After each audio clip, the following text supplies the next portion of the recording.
मैं डॉक्टर भामा अग्रवाल आपके अपने यूट्यूब चैनल पर आपका स्वागत करती हूँ, अभिनंदन करती हूँ।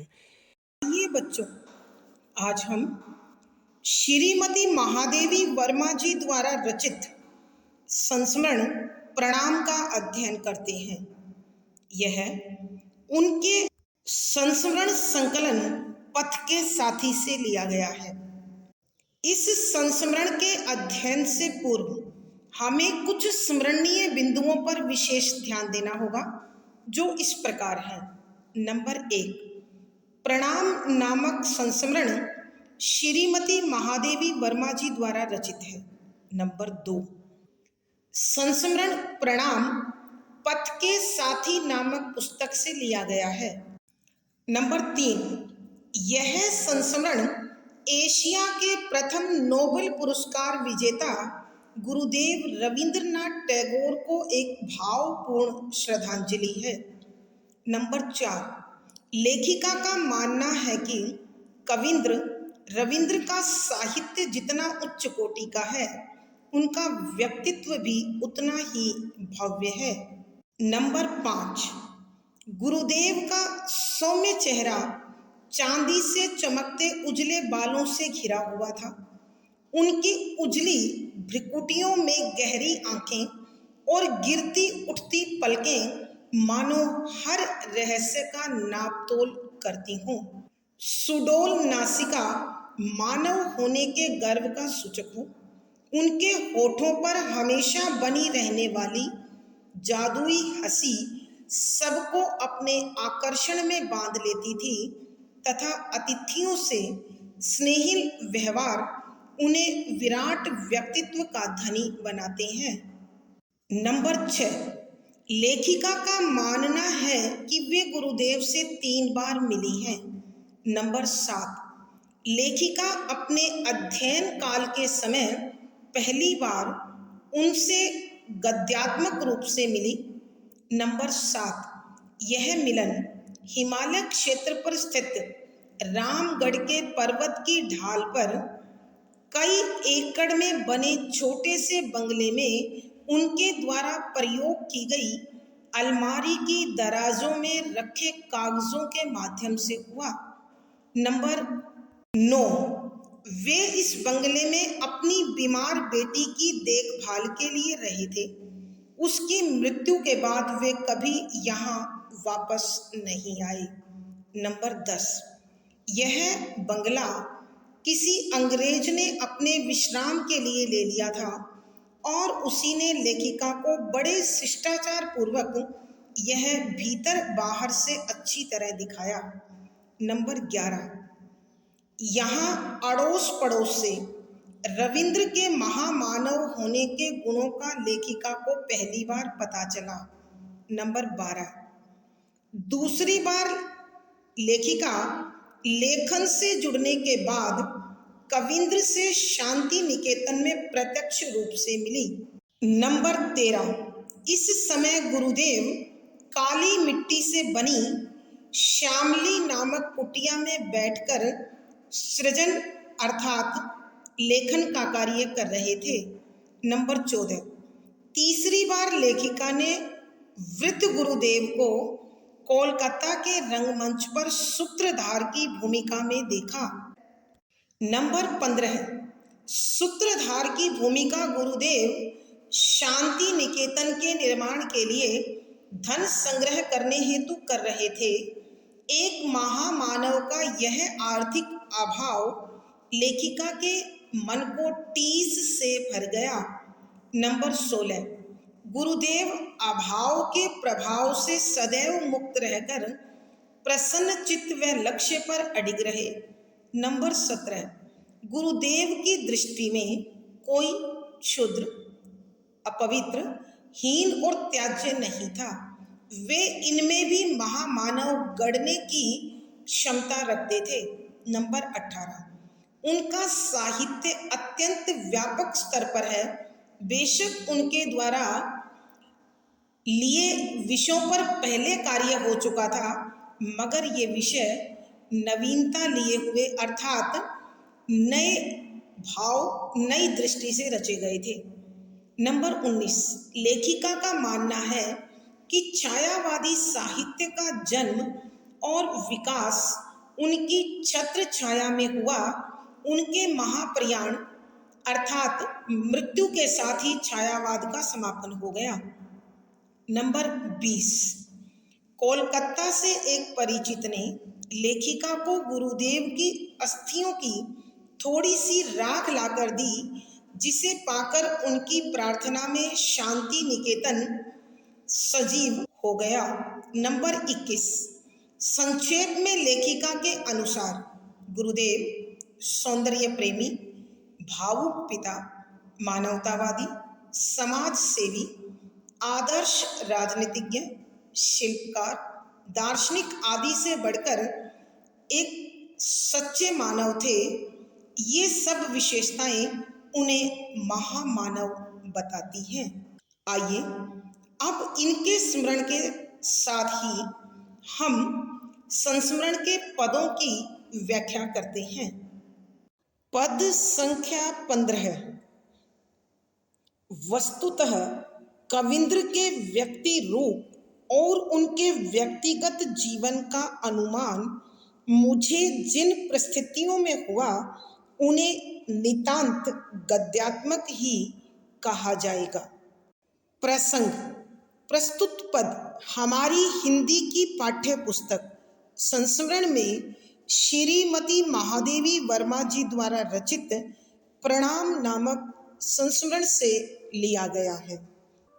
संदर्भ, यहाँ लेखिका श्रीमती महादेवी वर्मा जी गुरुदेव रविंद्रनाथ टैगोर के व्यक्तित्व का उद्घाटन कर रही हैं और किसी भी व्यक्ति विशेष के जीवन के विषय में जानने का सुअवसर हमें या तो उससे व्यक्तिगत रूप से मिलकर होता है अथवा अन्य लोगों के द्वारा उसके विषय में होने वाली चर्चाओं अथवा बातचीत के माध्यम से पता चलता है। तो लेखिका का परिचय गुरुदेव से किस प्रकार हुआ, लेखिका ने उनके व्यक्तित्व की भव्यता को कैसे जाना, इन सब के विषय में वो बता रही हैं। लेखिका का मानना है कि वो गुरुदेव से 3 बार मिली हैं और तीनों बार वो अलग अलग परिस्थितियों में मिली हैं। इसीलिए उन्होंने प्रथम मिलन को कोमल प्रभात का नाम, दूसरे और व्यक्तिगत मिलन को प्रखर दोपहरी और तीसरी बार को उन्होंने कोलाहल में विश्राम का संकेत देती हुई संध्या के समान कहा है। तो इस पद में लेखिका अपने गुरुदेव के प्रथम मिलन का वर्णन करते हुए लिखती हैं कि व्याख्या, शब्दों के अर्थ साथ साथ वस्तुतः, यथार्थ में, वास्तव में, असल में, कविंद्र, कवियों के इंद्र अर्थात गुरुदेव के व्यक्ति रूप एक मानव के रूप में और तथा उनके व्यक्तिगत और उनके अर्थात गुरुदेव के व्यक्तिगत निजी जीवन जिंदगी का अनुमान, अंदाजा, जानकारी मुझे लेखिका ने अपने लिए प्रयोग किया है। जिन परिस्थितियों में, जिन अवस्थाओं में, जिन हालातों में हुआ प्राप्त हुआ, उन्हें उन अवस्थाओं को, दशाओं को, स्थितियों को नितांत पूरी तरह से गद्यात्मक, किताबी और कहानी के रूप में किताबी अर्थात दूसरे लोगों के बताने के आधार पर ही केवल कहा जाएगा, बताया जाएगा। यहाँ लेखिका श्रीमती महादेवी वर्मा जी जिन हालातों में, जिस दशा में, जिस अवस्था में गुरुदेव के विषय में पहली बार जानकारी प्राप्त करती है, उसे लेखिका ने गद्यात्मक मिलन का नाम दिया है। और वो लिखती हैं कि वस्तुतः कविंद्र के व्यक्ति रूप और उनके व्यक्तिगत जीवन का अनुमान मुझे जिन परिस्थितियों में हुआ उन्हें नितांत गद्यात्मक ही कहा जाएगा कि वास्तव में, यथार्थ रूप में, असल में गुरुदेव एक मानव के रूप में कैसे थे और उनका निजी जीवन क्या था, इसका अंदाजा मुझे सबसे पहले जिन अवस्थाओं में हुआ, जिस दशा में हुआ, जिस स्थिति में हुआ, उसे मैं पूरी तरह से किताबी अथवा कथा के रूप में, कहानी के रूप में, कही सुनी बातों के आधार पर प्राप्त करती हूँ। कहने का अभिप्राय यह है कि लेखिका का गुरुदेव से जो प्रथम मिलन हुआ वह गुरुदेव के शरीर से नहीं बल्कि वहाँ से हुआ जहाँ वो कभी रहे थे और अड़ोस पड़ोस के लोगों ने तथा उनके निवास स्थान पर जो अवशेष प्राप्त हुए उनके माध्यम से गुरुदेव के विषय में जानकारी प्राप्त हुई। यहाँ उसी को लेखिका ने गद्यात्मकता का नाम दिया है। भावार्थ, लेखिका के कहने का भाव यह है कि गुरुदेव से प्रथम परिचय में लेखिका को उनके अड़ोस पड़ोस से, उनके बंगले में यादगार के रूप में बचे हुए तत्वों से जो जानकारी लेखिका को प्राप्त हुई वही उनका प्रथम मिलन था और इसी से उनके हृदय में गुरुदेव के प्रति अपार श्रद्धा, सम्मान और आदर का भाव विकसित हुआ। विशेष यहाँ लेखिका ने गुरुदेव से प्रथम मिलन के विषय में बताया है। शुद्ध साहित्यिक खड़ी बोली का प्रयोग है, तत्सम प्रधान शब्दावली का खुलकर प्रयोग हुआ है, शांत रस प्रसाद गुण है, वाक्य संरचना भाव के अनुकूल गंभीर है, वर्णात्मक और चित्रात्मक शैली का सुंदर तालमेल है। पद संख्या 16 है। हिमालय के प्रति मेरी आसक्ति जन्मजात है। उसके पर्वतीय अंचलों में भी मौन हिमानी और मुखर निर्झरों, निर्जन वन और कलरव भरे आकाश वाला रामगढ़ मुझे विशेष रूप से आकर्षित करता रहा है। वहीं नंदा देवी, त्रिशूली आदि हिम देवताओं के सामने निरंतर प्रणाम में समाधिस्थ जैसे एक पर्वत शिखर के ढाल पर कई एकड़ भूमि के साथ एक छोटा सा बंगला कविंद्र का था जो दूर से उस हरितिमा में पीले केसर के फूल जैसा दिखाई देता था। प्रसंग पूर्ववत।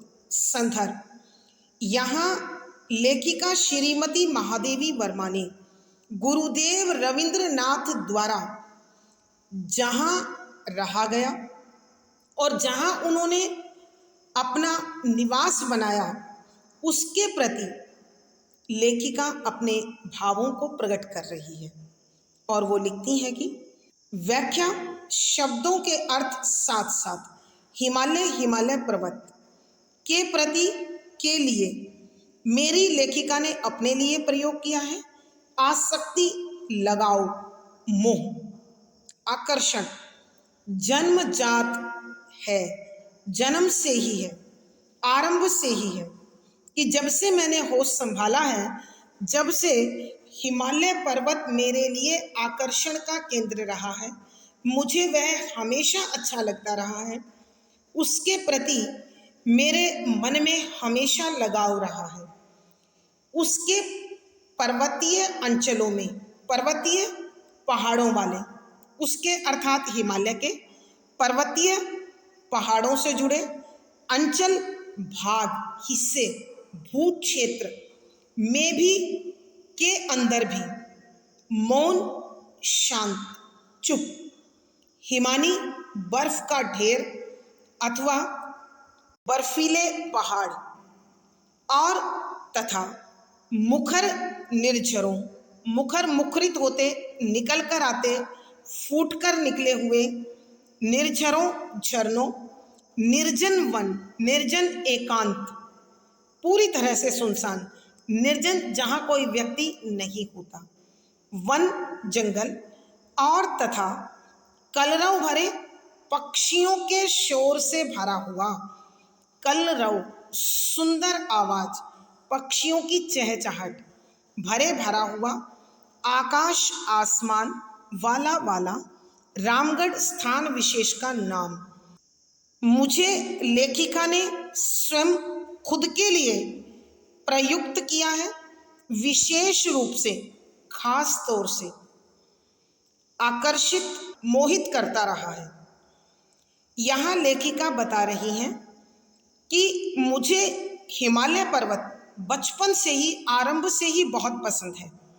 उसके प्रति स्वाभाविक लगाव मेरा शुरू से है, और हिमालय पर्वत के भी खास तौर से कि वो रामगढ़ का प्रदेश जिसमें पहाड़ी भूभाग है, उसमें चुपचाप बर्फीले पहाड़ या बर्फ के ढेर हैं, उनसे फूटकर निकलने वाले झरने, और उसका एकांत सुनसान जंगल तथा पक्षियों की चहचहाट से भरा हुआ आसमान मुझे बहुत भाता रहा है, आकर्षित करता रहा है। अर्थात लेखिका के कहने का भाव यह है कि रामगढ़ जो पूर्ण रूप से प्राकृतिक सौंदर्य से भरपूर था, वो क्षेत्र मुझे हमेशा भाता रहा है, पसंद आता रहा है। इसलिए मैं उस प्रदेश का भ्रमण करने गई। वहां मुझे क्या मिला? वहीं नंदा देवी, त्रिशूली आदि हिम देवताओं के सामने निरंतर प्रणाम में समाधिस्थ जैसे एक पर्वत शिखर के ढाल पर कई एकड़ भूमि के साथ एक छोटा बंगला कविंद्र का था, जो दूर से उस हरितिमा में पीले केसर के फूल जैसा दिखाई देता था।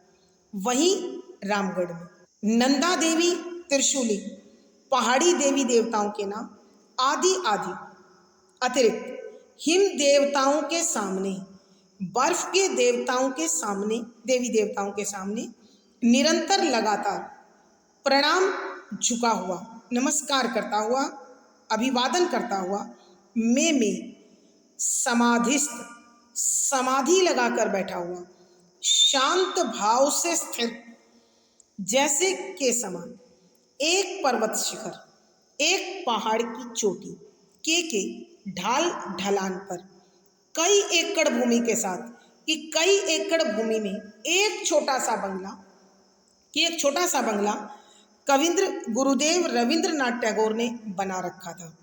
और वह कैसा लगता था? जो कि दूर दूर तक फैली हुई हरितिमा अर्थात हरियाली, हरा भरा क्षेत्र में पीले पीले रंग का केसर, एक पौधे का नाम, के फूल जैसा दिखाई देता था, कि उस कई एकड़ भूमि की हरियाली के बीच बना हुआ छोटा सा गुरुदेव का बंगला ऐसे लगता था मानो इस हरियाली के बीच कोई पीले रंग का केसर वाला फूल खिला हुआ हो। अर्थात लेखिका के कहने का भाव यह है कि गुरुदेव ने रामगढ़ में उस पर्वत की ढलान पर कई एकड़ भूमि की हरियाली के बीच पीले रंग का छोटा सा एक बंगला बनवा रखा था, जो ऐसा प्रतीत होता था मानो नंदा देवी और त्रिशूली जैसे बर्फ के देवी देवताओं के सामने समाधि लगाकर बैठा हुआ उनको नमन कर रहा हो, उनको अभिवादन कर रहा हो। आइए बच्चों, हम एक बार फिर इस पद की व्याख्या करते हैं। यहाँ लेखिका श्रीमती महादेवी वर्मा जी रामगढ़ के विषय में बताते हुए लिखती हैं कि हिमालय के प्रति मेरी आसक्ति जन्मजात है, कि हिमालय मुझे सदा से ही पसंद रहा है। मुझे हमेशा उससे एक विशेष लगाव महसूस हुआ है। उसके पर्वतीय अंचलों में भी मौन हिमानी और मुखर निर्झरों, निर्जन वन और कलरव भरे आकाश वाला रामगढ़ मुझे विशेष रूप से आकर्षित करता रहा है कि हिमालय में भी विशेष तौर से रामगढ़ जो मुझे बहुत पसंद रहा है, मुझे हमेशा मोहित करता रहा है।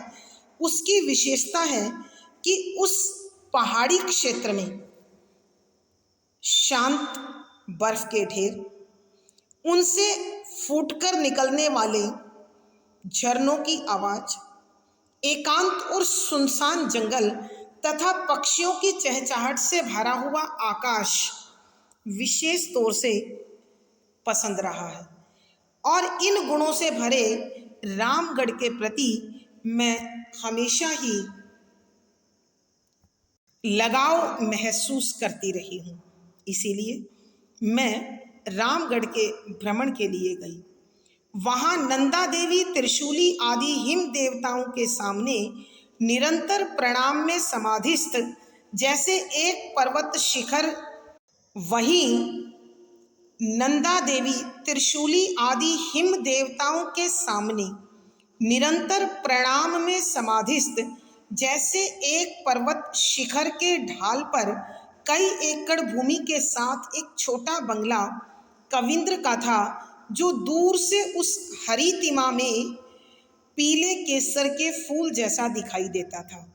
उसी रामगढ़ में एक ऐसा पर्वत जो नंदा देवी और त्रिशूली जैसे बर्फीले पहाड़ों में स्थित देवी देवताओं के समक्ष अभिवादन करता हुआ समाधि के रूप में वहां स्थिर था। उसी पहाड़ की ढलान पर कई एकड़ भूमि में फैला हुआ क्षेत्र गुरुदेव का था और उसी क्षेत्र में उन्होंने एक छोटा सा अपना बंगला बना रखा था, जिसे देखकर ऐसा महसूस होता था मानो उस हरे भरे क्षेत्र में एक पीले रंग के केसर का फूल खिला हुआ हो। उसी में गुरुदेव रविंद्रनाथ टैगोर का अस्थायी निवास रहा था। उसी में गुरुदेव रविंद्रनाथ टैगोर का कभी निवास रहा था, आवास रहा था। पद संख्या 16 का ख भाग, उसमें किसी समय वे अपनी रोगिणी पुत्री के साथ रहे थे और संभवतः वहां उन्होंने शांति निकेतन जैसी संस्था की स्थापना का स्वप्न भी देखा था। पर रुग्ण पुत्री की चिरविदा के उपरांत रामगढ़ भी उनकी व्यथा भरी स्मृतियों का ऐसा संगी बन गया जिसका सामीप्य व्यथा का सामीप्य बन जाता है। परिणामतः उनका बंगला किसी अंग्रेज अधिकारी का विश्राम हो गया। यहाँ उसी बंगले के विषय में प्रकाश डालते हुए लेखिका लिखती हैं कि उसमें यानी उस बंगले में किसी समय कभी वे गुरुदेव रविंद्रनाथ टैगोर अपनी खुद की रोगिणी बीमार पुत्री बेटी के साथ उसकी सेवा के लिए रहे थे कि यह वह बंगला था जिसमें कभी गुरुदेव रविंद्रनाथ टैगोर अपनी बीमार बेटी की देखभाल के लिए रहे थे और संभवतः वहां उन्होंने शांति निकेतन जैसी संस्था की स्थापना का स्वप्न भी देखा था। और शायद यह वही जगह है जहां कभी वहां इस बंगले और इस क्षेत्र में, इस स्थान पर उन्होंने अर्थात गुरुदेव ने शांति निकेतन, जो उनके द्वारा स्थापित स्थान है, संस्था है, स्थापना बनाने का स्वप्न सपना भी देखा था।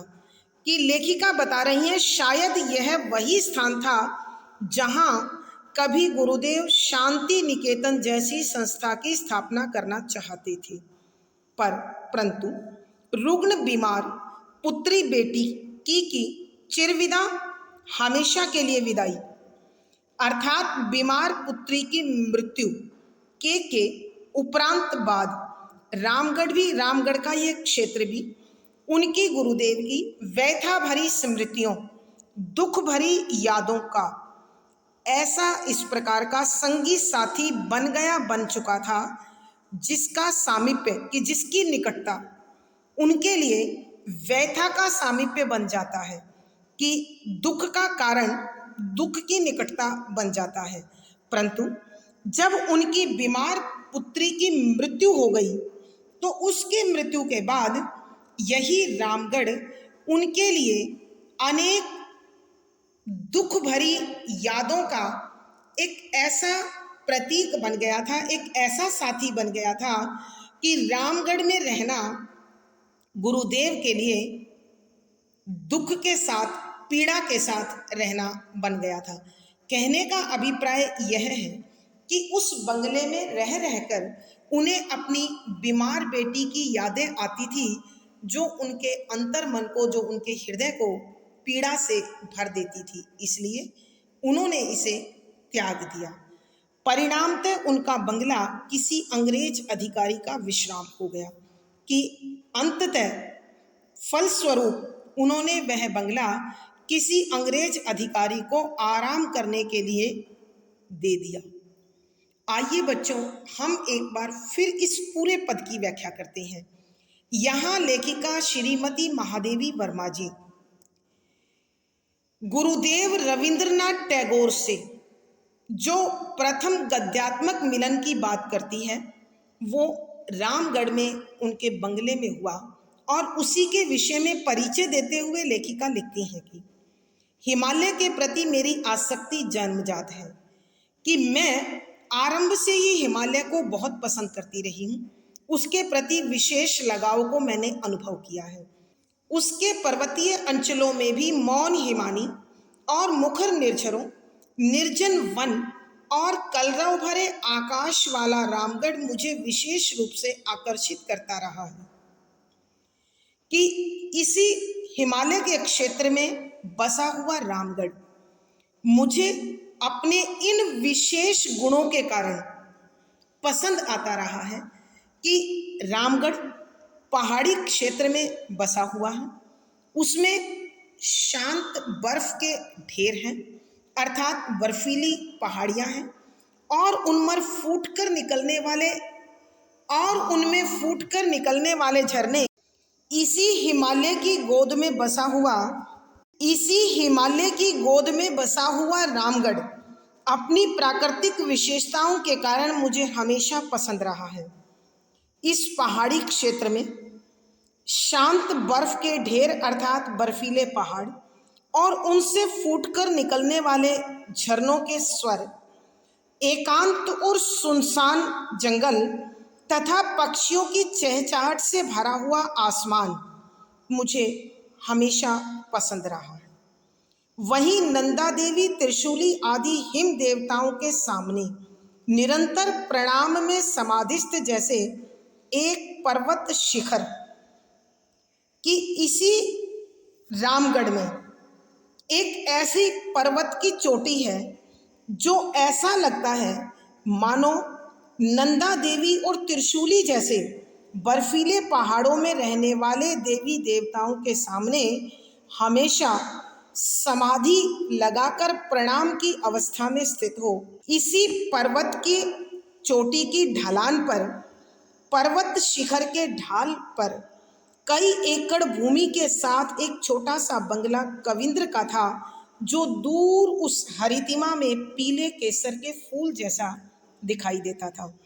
कि इसी पर्वत शिखर की ढलान पर गुरुदेव ने कई एकड़ भूमि में अपना एक छोटा सा बंगला बनवा रखा था, जो ऐसा प्रतीत होता था मानो इस हरे भरे क्षेत्र में कोई पीले रंग के केसर का फूल खिला हुआ हो। अर्थात गुरुदेव का वह बंगला इस हरियाली में अत्यंत आकर्षक दिखाई देता था।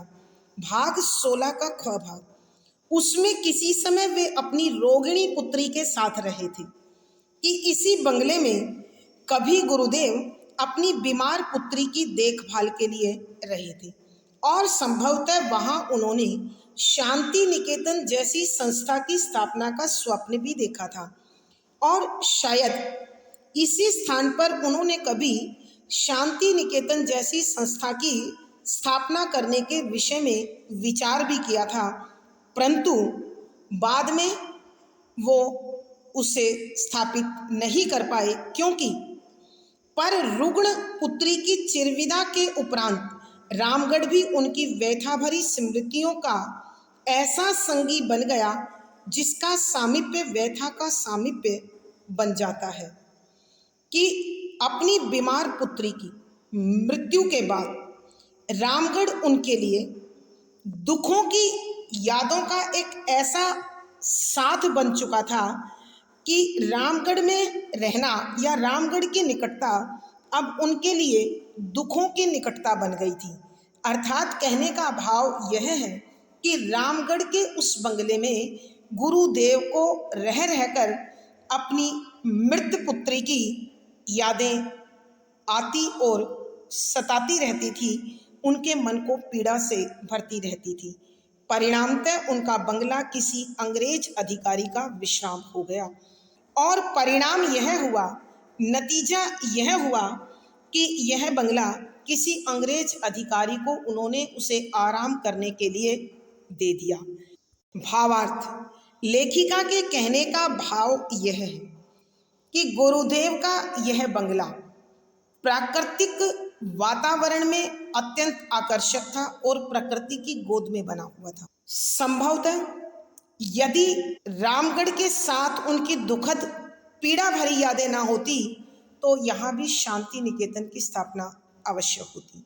विशेष यहाँ लेखिका ने गुरुदेव के बंगले और रामगढ़ के प्राकृतिक सौंदर्य का चित्रण किया है। शुद्ध साहित्यिक खड़ी बोली का प्रयोग है।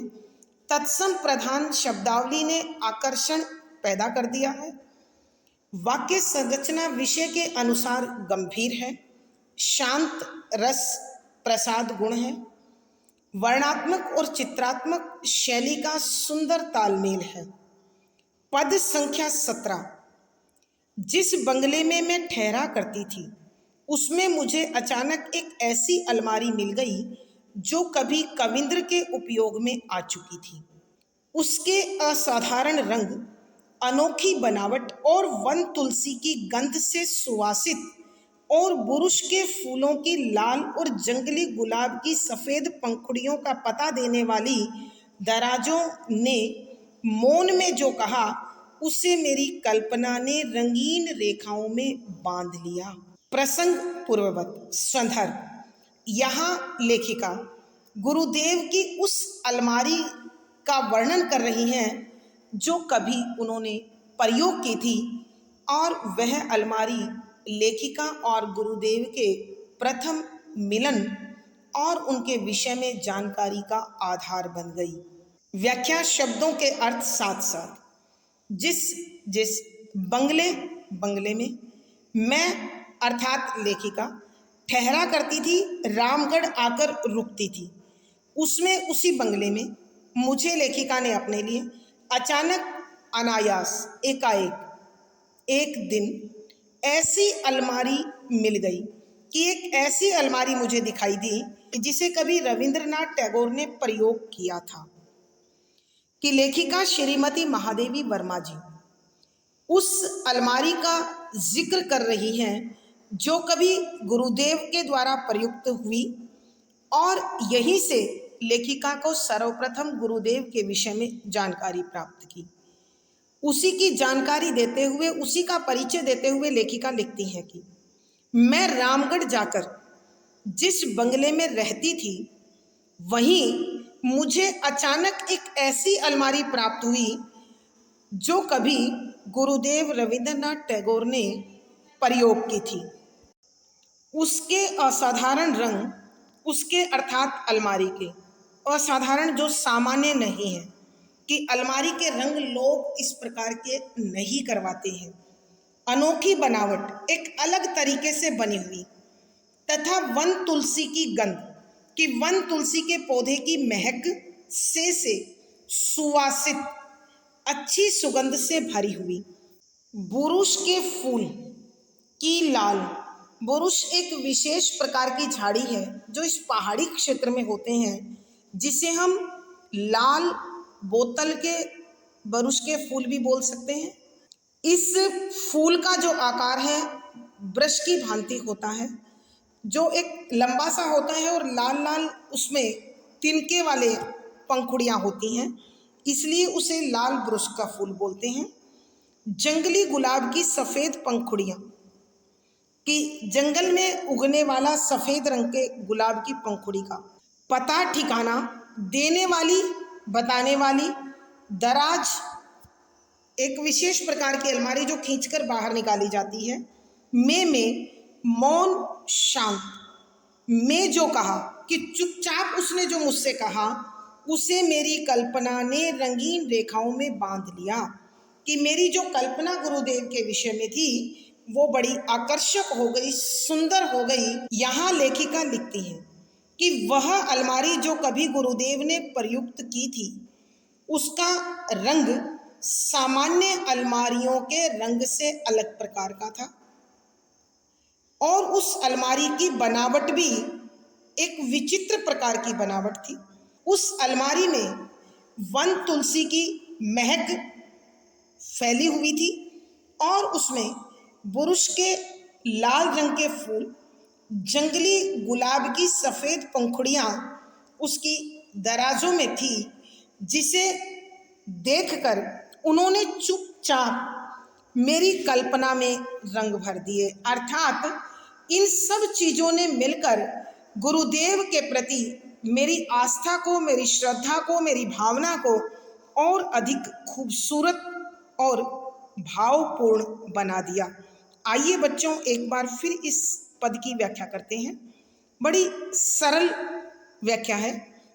यहाँ लेखिका श्रीमती महादेवी वर्मा जी गुरुदेव द्वारा प्रयोग की गई अलमारी के विषय में बताते हुए लिखती हैं कि जिस बंगले में मैं ठहरा करती थी, कि मैं जिस बंगले में रामगढ़ जाकर रहती थी, उसमें मुझे अचानक एक ऐसी अलमारी मिल गई जो कभी कविंद्र के उपयोग में आ चुकी थी।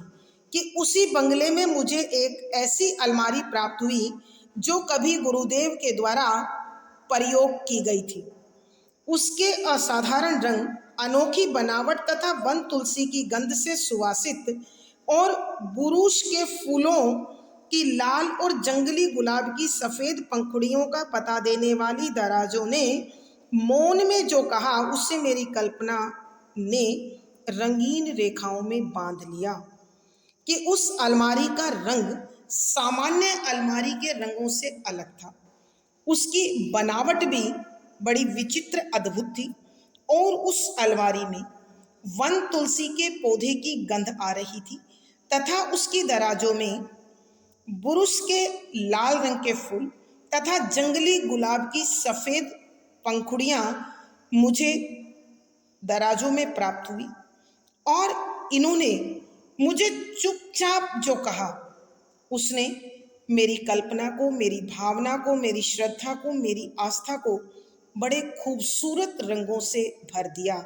अर्थात कहने का भाव यह है कि गुरुदेव से जुड़ी इस अलमारी ने लेखिका को गुरुदेव के विषय में, उनके सौंदर्य प्रेमी छवि के विषय में जानकारी दे दी। भावार्थ, लेखिका के कहने का भाव यह है कि इस अलमारी के माध्यम से मुझे गुरुदेव के विशेष विलक्षण व्यक्तित्व का आभास मिला।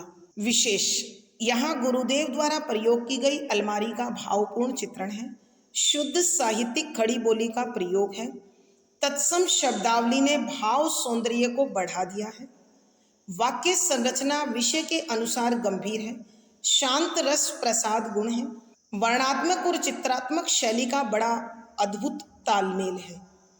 आज की कक्षा में प्यारे बच्चों इतना ही। अगली वीडियो में फिर मुलाकात होगी। पिछली वीडियो का लिंक डिस्क्रिप्शन बॉक्स में मिल जाएगा। आशा है पढ़ा गया विषय आपको समझ में आया है।